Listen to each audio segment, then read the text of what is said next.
people to get involved in in those areas as part of the relationship in the future. The current generation of Kenyan youth do not have a connection with the current monarchy of King Charles. They don't even know anything. Why do we need to know about our colonial masters? Why do we need to know about your former oppressor? We are still being subjected to a lot of interviews to visit their country. Why do we need them? Isn't it time we cut off with them? And what makes me sad is, hello Benito's young subscribers, hello my supporters, asanteni sana for passing by. Now, straight to the point. Fellow Kenyans, this is going directly to my fellow Kenyans. Things are not going good for our country. If you have been keen as a Kenyan, mambo si mazuri. Now, for all those people who are in denial, I want to state for you some few things that are going on that are totally evidence that hii nchi mahali tunaelekea, if we do not do something early, I don't know what we are going to do, but it is up to you to decide what is supposed to be done. Now, our leader has been doing a lot of rounds around the world. We have been seeing a lot of traveling around the world. So far, I believe it is around 38 or 39 trips done within a year. But then, swali ni, what have we gotten out of these trips? The high cost of living is still high. The cost of fuel is still extremely high. The cost of electricity is still very high. Countries are surpassing us, our neighboring countries, and yet their leaders are not traveling as much as our leader. As at now, Tanzanian shilling to Kenyan shilling is at 16 and still falling. I guarantee you Tanzania is going to surpass us. We have become a joke of a country. The dollar is at around 150. And things keep getting worse. And the question is, so far, have we gotten anything from these trips? These big speeches that Kiongozi seems to be giving out everywhere, looking like the Messiah. It's a shame because we had a lot of hope. So many people that voted for the current president had a lot of hope. But look at how far we've come. The same hustlers that voted in the current leader, sasa sahi, they are the same people when their houses are being demolished. They are the same people that are being called hawkers. They are the same people right now who are being affected by floods in Northeastern. Yet, our leaders stood up and said that the projection of El Nino were overestimated. Now floods have come. Is the money that was set aside still available?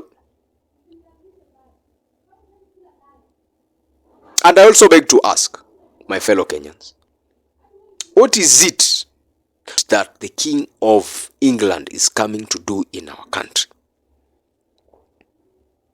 People who have been unable to pay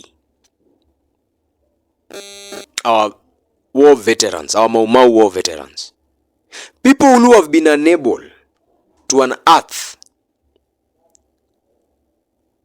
the burial site of our hero, Field Marshal Dedan Kimathi. Why are they coming? Are they coming to mock us? Wasn't it prudent enough for them to first of all compensate the veterans in full? Wasn't it prudent enough for them to first of all give us the location of Dedan Kimathi so that we can give him a proper burial? Isn't it a mockery to us? For 4 days this man is going to be in our country. To do what? What have we benefited? Tell me what we have benefited from the relationship we've had as being part of the Commonwealth of countries. Before the Chinese showed up and built us the SGR, we were using a dilapidated railway system. Did they come to revamp it? They did not show up. They have not helped us in anything. The roads we are enjoying right now, they have been done with the Chinese. The development we have right now, they have not played a role in it. What is it so special about us that they are coming again? I was watching a show by Jeff Koinange.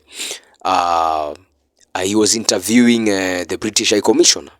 And the British High Commissioner was saying that Kenyans who don't remember that the royalty has been in Kenya for the last 60 years, a part of Kenya. What do you tell them? Because like you said, most of this generation, most of the population is what, 19 and under. They have no clue. Yeah. What do you tell them? So I think that's what the trip will do. That will sort of reintroduce the royal family in a different way to a new generation of Kenyans. And I think as well, it'll be a new image. So the fact that when the king comes here, what he's talking about is Kenyan technology, Kenyan creativity, Kenyan conservation, we think sends a really powerful message about how we see Kenya today and the potential for the young people to get involved in in those areas as part of the relationship in the future. the current generation of Kenyan youth do not have a connection with the current monarchy of King Charles. They don't even know anything. Why do we need to know about our colonial masters? Why do we need to know about your former oppressor? We are still being subjected to a lot of interviews to visit their country. Why do we need them? Isn't it time we cut off with them? And what makes me sad is our current leader is really warming up to these oppressors of ours. He's really been globetrotting, trying to please them. From speaking as a Pan-Africanist when he came into power, now he's busy cajoling with them. He's busy receiving funds from them. Funds we don't even know where they are going. If we're too close to them, why is our life more miserable than our neighbors? These are questions that I just want all of us as Kenyans to ask ourselves.